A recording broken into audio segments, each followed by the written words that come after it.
Ito ang kauna-unahang laro ni Hanamichi Sakuragi, ang taong nagsasabing henyo siya sa basketball.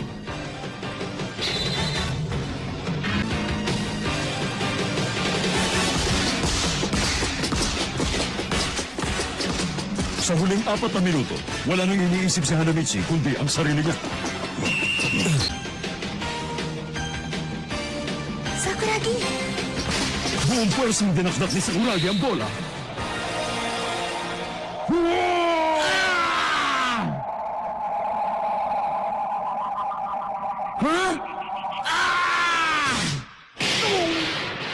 Sa ulo ni Naito.